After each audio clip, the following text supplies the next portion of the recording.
नमस्कार।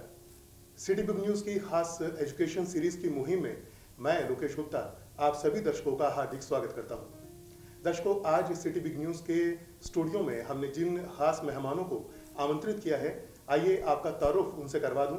मेरे साथ आज स्टूडियो में मौजूद हैं साइंस फोरम के डायरेक्टर मिस्टर भावुक वर्मा और मिस्टर नितिन वर्मा। भावुक जी और नितिन जी, आप दोनों का हमारे स्टूडियो में बहुत बहुत स्वागत है। सर, मैं आपसे ये जानना चाहूँगा कि जैसे पिछले काफ़ी समय से आप लोग शिक्षा के क्षेत्र में हैं और साइंस फोरम एक तेज़ी से उभरता हुआ नाम है हिसार में, और यहाँ तक कि जो दूर दराज के क्षेत्र हैं वहाँ पर भी लोग साइंस फोरम को नाम से जानते हैं, उसमें एडमिशन लेने की उनके अंदर चाहत है। तो किस तरह से क्या कोर्सेज आप प्रोवाइड करवाते हैं, किन एक्सपर्ट की टीम आपके साथ है, उन सब के बारे में हमारे दर्शकों को बताइएगा। और सबसे पहले नितिन जी, आपसे जानना चाहूँगा कि क्या क्या कोर्सेज हैं जो आप प्रोवाइड करवाते हैं। मैं साइंस फोरम में आपको बता दूं कि बच्चा हमारे पास अलग अलग कोर्सेज के लिए आता है जी।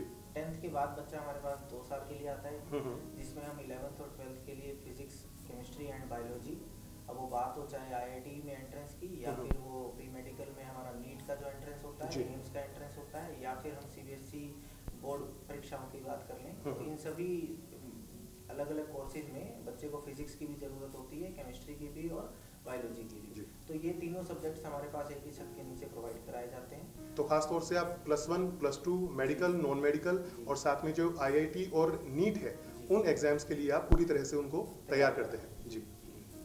बच्चा 2 साल के कोर्स के लिए आता है, और 11th के बाद अगर कोई बच्चा हमसे जुड़ता है तो वो 1 साल के लिए आएगा। एंड कई बार बच्चे का 12th के रेगुलर ईयर में कहीं सिलेक्शन नहीं होता है और वो ड्रॉप करने का फैसला लेता है, तो फिर वो बच्चा ड्रॉप ईयर में हमारे पास आता है। जी जी जी, ठीक है।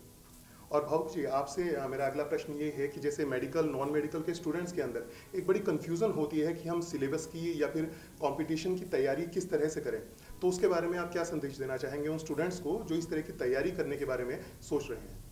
बिल्कुल, जहाँ तक मेरा मानना है कि सिलेबस और कंपटीशन में बहुत ज़्यादा डिफरेंस नहीं है जी। बेसिक फंडा ये है कि बच्चे का कंसेप्ट क्लियर होना चाहिए। अगर बच्चे का कंसेप्ट क्लियर है तो फिर चाहे वो सब्जेक्टिव पेपर हो, चाहे CBSE बोर्ड्स के एग्जाम है जैसे, या फिर वो ऑब्जेक्टिव पेपर हो IIT JEE या नीट के, उन सभी एग्जाम से बच्चा स्कोर करेगा। उसके लिए साइंस फोरम में इस बात पे खास ध्यान रखा जाता है कि बच्चा किसी एक बुक के ऊपर डिपेंडेंट ना रहे। स्टार्टिंग से ही हम इस बात का ध्यान रखते हैं कि बच्चे को क्लास नोट्स प्रिपेयर करवाए जाए। उस नोट्स में हमें ध्यान रखते हैं कि बच्चे को बेसिक लेवल से लेके एडवांस तक सभी चीज़ें नोट करवाई जाए, बच्चे की कैपेबिलिटी बने क्वेश्चंस अटेम्प्ट करने की, और साथ के साथ अगर क्वेश्चन प्रैक्टिस के लिए बच्चा अलग अलग टेस्ट सीरीज भी ज्वाइन करता है। उसमें बच्चा, अगर मैं आंकड़ों पर जाऊं तो लगभग 1 साल के अंदर बच्चा 100 से ज़्यादा टेस्ट भी अपीयर होगा। 100 से ज़्यादा टेस्ट में भी अपीयर होगा। वो टेस्ट का कोई बर्डन नहीं है, वो कोई एग्जाम नहीं है, वो सिर्फ प्रैक्टिस पेपर है। लेकिन एक तरह से मैं ये कहूँ कि आसान भाषा में कि बच्चे का कहीं ना कहीं वो डर खुल जाता है, एक तरह का उसको वो माहौल, वो एम्बियंस मिलता है कि जिसमें उसको ये लगता है कि हाँ, मैं ये एग्जाम पूरी तरह से प्रिपेयर कर सकता हूँ, अटेम्प्ट कर सकता हूँ। उसी कॉम्पिटिटिव स्पिरिट को फील करने के लिए ही वो साइंस फोरम में एडमिशन लेता है, ताकि वो जब 11वीं 12वीं के बाद जब बच्चा बाहर निकलेगा या किसी कॉम्पिटिटिव पैटर्न के एग्जाम में बैठेगा, तब उसका वो डर नहीं होना चाहिए, वो फोबिया बच्चे के अंदर नहीं होना चाहिए। बच्चे ने 2 साल के अंदर रेगुलरली ऐसे बहुत सारे टेस्ट सही नीट पैटर्न पे, IIT पैटर्न पे बेच दिए होंगे, तो बच्चे के अंदर कोई डर नहीं होगा और वो खुल चुका होगा इस मैटर। जैसे वो कहते हैं कि practice makes a man perfect, बिल्कुल। वो प्रैक्टिस जो है वो आप पूरी तरह से उनको करवा देते हैं।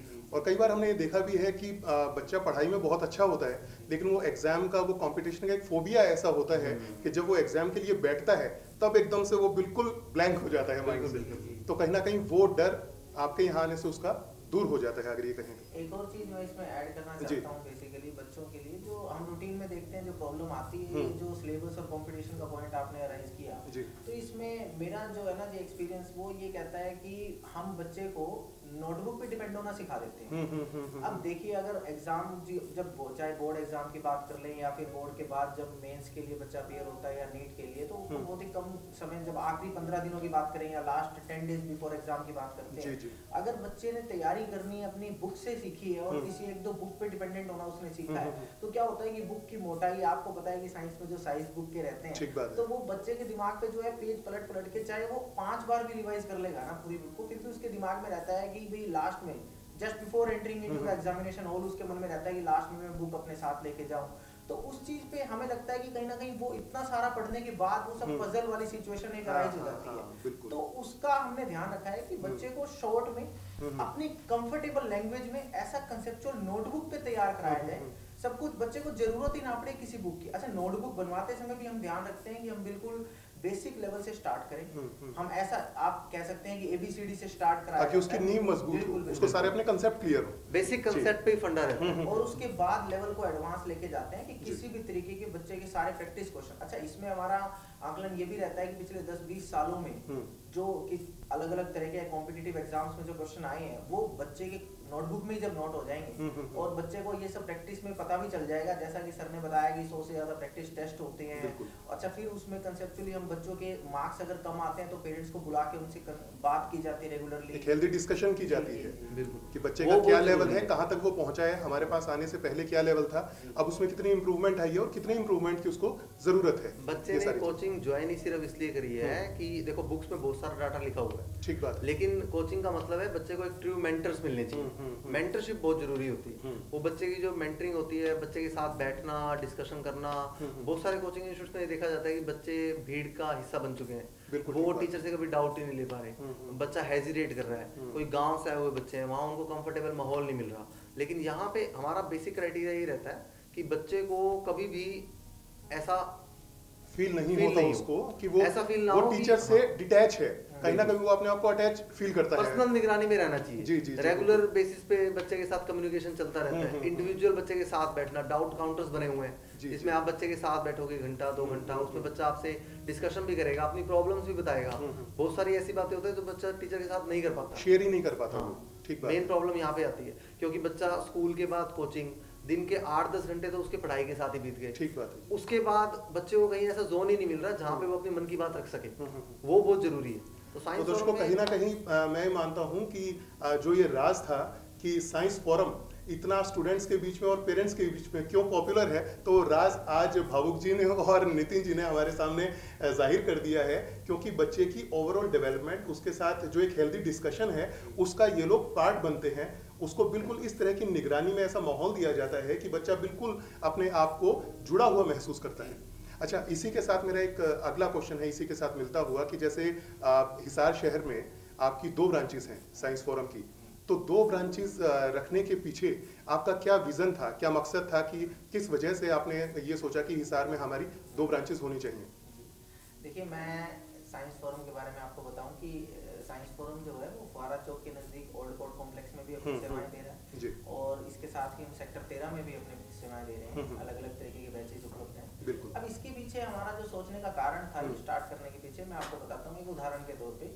अब हम अगर हिसार शहर की बात कर लें तो फर्ज करो कि एक बच्चा 14 सेक्टर में रेजिडेंस है उसका, और रेजिडेंस 14 सेक्टर से होते हुए उसको शहर के दूसरे कोने तक कोचिंग, 3 अलग अलग सब्जेक्ट की 3 कोचिंग के लिए बच्चे को शहर के एक कोने से दूसरे कोने तक जाना पड़ता है। ठीक बात है। अच्छा, बीइंग ए पेरेंट कहीं ना कहीं ये बात हम सबके मन में रहती है, जब तक बच्चा स्कूटी या बाइक लेके वापस अपने घर नहीं पहुंचेगा तब तक जो है ना एक चिंता पेरेंट्स के मन में बनी रहती है, किसी तरह की कोई मिस हैपनिंग ना हो जाए, क्योंकि डिस्टेंस ज्यादा है। बच्चा 5 से 6 घंटे के लिए घर से बाहर रहा है। ठीक बात है। तो पेरेंट्स के मन में एक चिंता रहती है, तो पेरेंट्स ही ये प्रॉब्लम लेके आते हैं कि सर इतनी दूर बच्चे को हम भेजना नहीं चाहते हैं, ये एक बहुत बड़ा कारण रहता है। तो अब शहर का भी, अगर हिसार का भी आप जानो तो हिसार भी काफी फैल चुका है, शहर फैल चुका है, छोटा शहर नहीं रहा है हिसार भी हमारा, ऐसे ट्रैफिक भरा माहौल है। तो यहाँ हमने इसके पीछे हमारे मन में कहीं ना कहीं इस चिंता का सोल्यूशन निकालने की एक ट्राई किया था हमने कि शहर के इस कोने के बच्चे को उस कोने पे नहीं आने की जरूरत हो, उसको सेवाएं वहीं पे उपलब्ध करा दी जाएं। कुछ ऐसा एक सेंटर पॉइंट, एक फोकल पॉइंट दिया जाए जो उसकी रीच में हो। बिल्कुल, जिससे कहीं ना, अच्छा, बच्चे को 3 अलग अलग सब्जेक्ट्स की कोचिंग के लिए 3 अलग अलग जगह ना जाना पड़े, उसका सारा सोल्यूशन एक ही जगह पे हो जाए। अच्छा, बच्चा घर से निकलता है तो वो डायरेक्ट पता है कि एक डेस्टिनेशन है उसका, वहीं उसे जाना है और सभी कोचिंग उसकी एक ही जगह पे हो जाती हैं। एंड आफ्टर दैट बच्चा वहां से डायरेक्ट अपने घर जाता है। एक तरह से एक वन स्टॉप सॉल्यूशन आप प्रोवाइड कर देते हैं बच्चे को, under one roof, all facilities under one roof. Parents भी निश्चिंत रहते हैं कि हमने बच्चा एक जगह भेजा हुआ है, वहां बच्चा पहुंचा है नहीं पहुंचा है, कितने बजे आया है, कितने बजे गया है, वो सब चीजें पेरेंट्स निश्चिंत हो जाते हैं बच्चे के बारे में। तो जो physics, chemistry, biology, medical, non medical, ये जो सारी आप शिक्षा देते हैं स्टूडेंट को, तो उसके लिए आपकी टीम में कौन कौन लोग हैं और कितने एक्सपर्ट्स की टीम है आपके पास? देखिए, देखिए मैं बताता हूँ आपको, फिजिक्स जो है बेसिकली मैं टीच करता हूँ जी, और केमिस्ट्री बाबू सर पढ़ाते हैं और बायोलॉजी हितेश मैडम पढ़ाते हैं। जो परिवार की तौर पे अगर मैं बात पारिवारिक मेंबर ही हैं वो। बिल्कुल ठीक है। साइंस फॉरम का प्लस पॉइंट ही है जी जी जी कि आप 3 अलग अलग टीचर से नहीं जुड़ रहे हैं। हाँ। आप बेसिकली एक परिवार से जुड़ रहे हैं। आप एक परिवार से जुड़ रहे हैं और उस परिवार का आप भी एक हिस्सा बन रहे हैं। बिल्कुल बिल्कुल।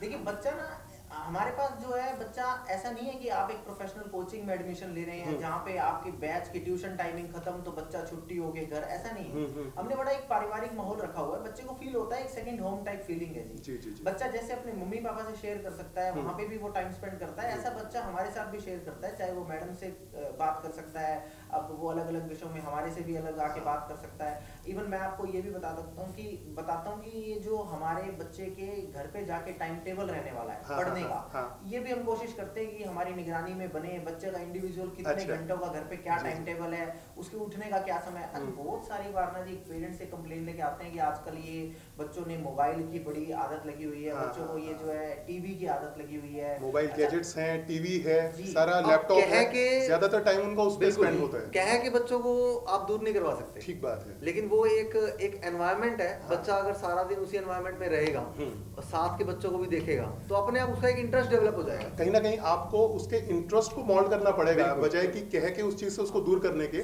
आपको उसका इंटरेस्ट ही दूसरी चीजों में आपको बढ़ाना पड़ेगा, तो ऑटोमेटिकली मोबाइल गैजेट से उसका इंटरेस्ट कम हो जाएगा। सब्जेक्ट में इंटरेस्ट सिर्फ तभी बढ़ सकता है जब टीचर के साथ ही बच्चा पर्सनल इंटरेक्शन में बैठे। बिल्कुल बिल्कुल बिल्कुल। अच्छा, इसके साथ साथ भौविक जी मैं ये पूछना चाहूँगा कि एक पेरेंट्स के तौर पर हर पेरेंट के दिमाग में एक ये कन्फ्यूज़न रहता है कि जैसे मेडिकल नॉन मेडिकल की अगर स्टडी है तो वो काफ़ी कॉस्टली होगी, और देखिए समाज में हर तबके के लोग हैं, बिल्कुल हर इनकम ग्रुप के लोग हैं, तो किस तरह से क्या आप मैसेज देना चाहेंगे? क्या ये स्टडी सभी के लिए अफोर्डेबल है, या फिर ये जो हायर मिडिल क्लास या हायर क्लास अगर मैं कहूँ, या सिर्फ उन्हीं के लिए है, ये उन्हीं के बच्चों के लिए? देखिए ये एक बड़ी प्रॉब्लम है। लगभग पेरेंट्स इस बात से चिंतित रहते हैं। उन्हें हमेशा एक अंदर एक डर पेरेंट्स को ये होता है कि हम बच्चे को अच्छी एजुकेशन भी दिलाना चाहते हैं, लेकिन वो अच्छी एजुकेशन का मतलब एक्सपेंसिव एजुकेशन नहीं होना चाहिए। जी जी। अगर मैं सोशल तौर पे बात करूं तो अच्छी एजुकेशन कहीं भी एक्सपेंसिव नहीं होनी चाहिए।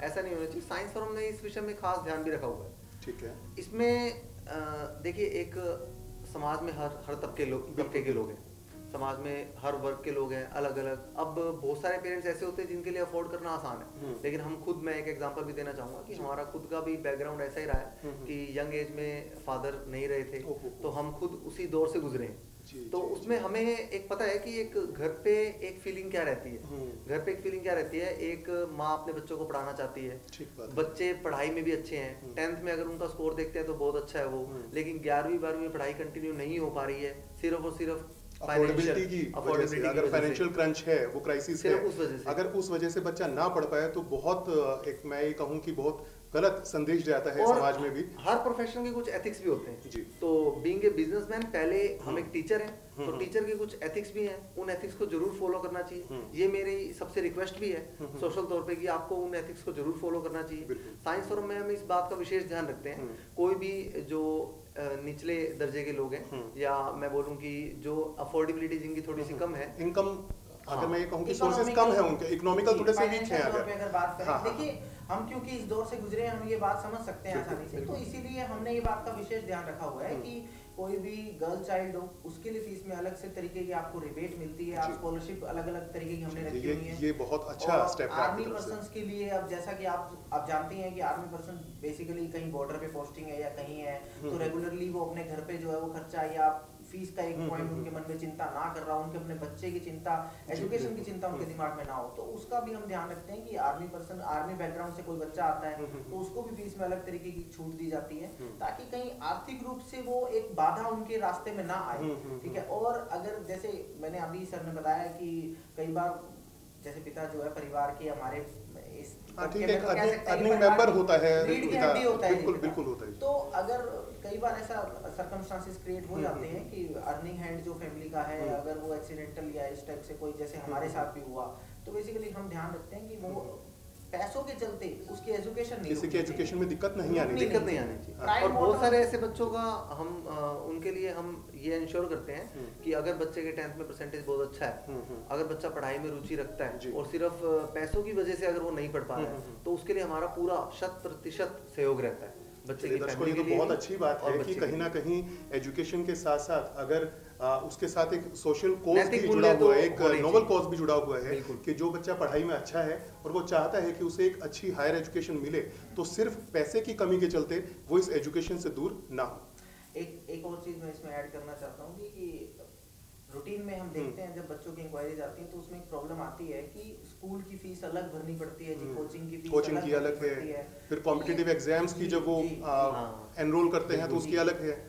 तो उसके लिए भी हमने एक बात का ध्यान रखा हुआ है कि ऐसी प्रॉब्लम ना आए। हम इंश्योर करते हैं कि ये जो स्कूली खर्चा है, सीबीएसई स्कूलिंग का जो 11th और 12th का खर्चा है, अगर कोई पेरेंट सिर्फ पैसों के चलते वो खर्चे नहीं उठा पा रहा, बच्चा यदि 10th क्लास में मेरिटोरियस स्टूडेंट है या मेरिट आई है उस बच्चे की और पैसों के चलते कोई प्रॉब्लम आ रही है, तो हम उस बच्चे को एजुकेशन में मैं बता सकता हूँ कि 11th और 12th का सीबीएसई स्कूलिंग का पूरा खर्चा हमारी संस्था उठाती है। चलिए, बहुत अच्छी बात है। कोचिंग में एडमिशन बच्चा हमारे पास लेता है जब, तो 11th और 12th स्कूलिंग खर्चा पूरा वो हमारी संस्था उठाती है जी। अगर परिवार को जो है आर्थिक रूप से कोई दिक्कत आ रही है और वो बच्चा सीबीएसई में 10th में मेरिटोरियस स्टूडेंट है, वैसे हम ये देखते भी हैं कि हिसार क्योंकि एक पूरा एजुकेशनल हब के तौर पर जाना जाता है, बट उसके अंदर इतने सारे इंस्टीट्यूट है, कोचिंग सेंटर हैं, एकेडमिक्स हैं, उनके अंदर जो साइंस फोरम है उसने अपनी एक अलग जगह बनाई हुई है। तो ऐसी क्या यूएसपी है? वैसे तो आपने बहुत ज़्यादा चीज़ें हमारे दर्शकों को बताई है कि जो कई तरह से यूनिक बनाती हैं साइंस फोरम को, और कोई ऐसी चीज़ें हैं जो इसको एक यूनिक दर्जा देती हैं जिसकी वजह से शहर के और आसपास के जो गाँव के बच्चे भी हैं वो भी आपको ढूंढते हुए आते हैं? सबसे बड़ी बात तो साइंस फोरम के बारे में यही है कि एक ही परिवार के सदस्य हैं जी। ये it's a matter of fate. आप बोलो हम सौभाग्यशाली हैं कि हमें ये काम करने का मौका भी मिल रहा है और एक ही परिवार के लोग हैं जी। हमें किसी को कह के काम नहीं करवाना पड़ रहा है, तो उससे एक नेचुरल आउटपुट निकल के आता है। ठीक बात है। तो एक सबसे बड़ी बात तो यही है कि आप 3 अलग अलग टीचर से ना जुड़ करके एक परिवार से जुड़े हैं। बिल्कुल। दूसरी बात जो है उसका एक वो मैं डिस्कस जरूर करना चाहूंगा कि बहुत सारे इंस्टीट्यूट्स में बच्चा भीड़ का पात्र बनता है। सिर्फ एक डेकोरम बना हुआ है कि बच्चे ने आना है, ट्यूशन पढ़ के जाना है, टीचर्स को बच्चे का पता ही नहीं है कि कौन सा बच्चा आया था, कौन सा बच्चा नहीं आया था, उसमें कितना पोटेंशियल है, उसका इंटरेस्ट क्या है, क्योंकि पर्टिकुलर एक बच्चे के ऊपर फोकस नहीं हो पाता। इतनी सारी भीड़ के अंदर आप एक समझो कि 1 घंटे की क्लास में अगर 100 बच्चे बैठे हैं तो टीचर का पर स्टूडेंट कितना टेंशन गया होगा। ठीक बात है। तो उसमें हम बहुत ध्यान रखते हैं कि उस भीड़ में बहुत सारे ऐसे बच्चे होते हैं जो एवरेज कैटेगरी के होते हैं किसी भी क्लास में। आप ये मानो कि हायर परसेंटेज 80-90% जो बच्चे होते हैं वो तो एवरेज कैटेगरी के बिलोंग करते हैं। बिल्कुल। अपर 10% 5 to 10% जो स्टूडेंट होते हैं वो इंटेलिजेंट कैटेगरी के बच्चे होते हैं। तो कहीं ना कहीं इन इंस्टीट्यूट्स की भीड़ में वो जो एवरेज कैटेगरी का बच्चा है वो अपने आप को दबा हुआ फील करता है। वो क्लास में हेजिटेट भी करता है, टीचर से पूछने में शर्म भी फील करता है, भीड़ में अपने आप को दबा हुआ महसूस करता है। वो खुद भी थोड़ा सा अपने आप को शेडो में रखना ज्यादा मतलब एक फेवरेबल समझता है कि मैं खुल के हाईलाइट ना हो जाऊं, मैं वो अपने कंफर्ट जोन में आकर के टीचर से बात नहीं कर पाता। बिल्कुल बिल्कुल। तो उस चीज का बहुत ध्यान रखा जाता है। इसमें लिए हमने साइंस फोरम का मेन क्राइटेरिया ये रखा है कि converting average student into excellent category. वो सिर्फ और सिर्फ तभी हो सकता है अगर टीचर बच्चे के ऊपर पर्सनल अटेंशन देगा। बिल्कुल ठीक बात। अगर पर्सनल अटेंशन मिलेगी तभी बच्चा जो है नर्चरिंग होगी बच्चे की, वो ग्रो करेगा, ओवरऑल ग्रोथ होगी बच्चे की, अपने डाउट्स खुल के टीचर के सामने रख पाएगा और टीचर भी उसके डाउट्स को समझ के उस एवरेज बच्चे पे ध्यान रख के पिछले सालों में जो रिजल्ट आए हैं वो भी मैं आपको बताना चाहूंगा कि वो भी बहुत जरूरी है कि ऐसे बच्चे जो 10th तक बहुत एवरेज थे 11th-12th में आप समझो कि उन बच्चों का रिजल्ट सिर्फ इस कारण से एवरेज से अब ऊपर हुआ कि उन बच्चों के ऊपर पर्सनल अटेंशन दी गई। अगर वो किसी भीड़ में हिस्सा बने होते तो शायद उनका निखर के रिजल्ट नहीं आता। तो वही चीजें या तो कंटिन्यू होती है, हो सकता है कि कई बार उससे नीचे भी चला जाता है। बिल्कुल। अगर पर्सनल अटेंशन ना हो तो उस ग्रोथ के लिए हमें इंश्योर करते हैं कि बच्चे को पर्सनल अटेंशन मिले, टीचर की आपसे निगरानी में रहे। जैसे कई बार बहुत सारे इंस्टीट्यूट में देखा जाता है कि क्लास एक टीचर ले रहे हैं, डाउट सेशन के लिए आपने दूसरे टीचर एसोसिएट फैकल्टीज रखी हुई हैं। ये एक फैक्टर है कि बच्चे गेस्ट लेक्चर करवा देते हैं, गेस्ट फैकल्टी, बहुत सारी ऐसी प्रॉब्लम है। तो साइंस फोरम में इन सब बातों का बड़ा ध्यान रखा जाता है कि टीचर क्लास में, बच्चा क्लास में जिस टीचर को देख रहा है, जिस टीचर से बच्चे ने टॉपिक समझा है उसी टीचर से बच्चा डाउट भी डिस्कस करे, क्लियर कर रहे हैं और उनके साथ पर्सनल बच्चे को बैठने का मौका भी मिले। अब अलग अलग जगह पे पढ़ाने को देख लो या बहुत सारे डेकोरम्स में अपने आप को फंसाने को देख लो, टीचर बच्चों के लिए पर्सनल टाइम निकाल ही नहीं पाते हैं। उन बातों का विशेष ध्यान रखना चाहिए। एक और चीज मैं इसमें ऐड करना चाहता हूँ कि हमने जो है मॉर्निंग में अब अलग बैचेज रखे हैं, इवनिंग में अलग बैचेज रखे हैं, वो भी शहर में 2 अलग अलग लोकेशंस पे हैं। तो बच्चे को अपनी सुविधा के अनुसार जो उसको नज़दीक रहती है लोकेशन, उस लोकेशन पे मॉर्निंग टाइमिंग्स अगर उसे सूट करते हैं तो मॉर्निंग टाइमिंग्स का भी वो ले सकता है बैच, इवनिंग में सूट करते हैं तो इवनिंग टाइमिंग का भी बैच ले सकता है। तो इससे जो है हम इसके पीछे प्राइम मोटो यही है जी कि वो जो पेरेंट्स के मन में एक बच्चे को भेज के अलग अलग 3 जगह पे भेजने वाली, और फिर वो जब तक घर नहीं आता तब तक एक चिंता बनी रहती है, वो उस तरीके का एक हल उस डर से पेरेंट्स भी बाहर निकले और बच्चा भी अपना मन लगा के उसको पढ़ सके। तो दर्शकों, हम उम्मीद करते हैं कि आज की इस चर्चा से आपको ज़रूर फ़ायदा मिला होगा। आपको ये सोचने में, समझने में बिल्कुल आपको एक कंफर्टेबल माहौल मिला होगा कि किस तरह से आपका बच्चा +1 +2 मेडिकल, नॉन मेडिकल की और आगे जो कॉम्पिटिटिव एग्जाम्स हैं उनके लिए कैसे अपने आप को तैयार करें। और इसके अलावा भी दर्शकों, अगर आप चाहते हैं कि किसी खास सब्जेक्ट पर हम एक्सपर्ट्स को अपने सिटी बिग न्यूज़ के स्टूडियो में बुलवाएं और उनसे आपकी मुलाकात करवाएं, उन विषयों पर हम बात करें, तो हमें ज़रूर कमेंट करके बताइएगा। आज के लिए चर्चा में भाग लेने के लिए भावुक जी आपका और नितिन जी आपका बहुत बहुत शुक्रिया। Thank you so much. Thanks.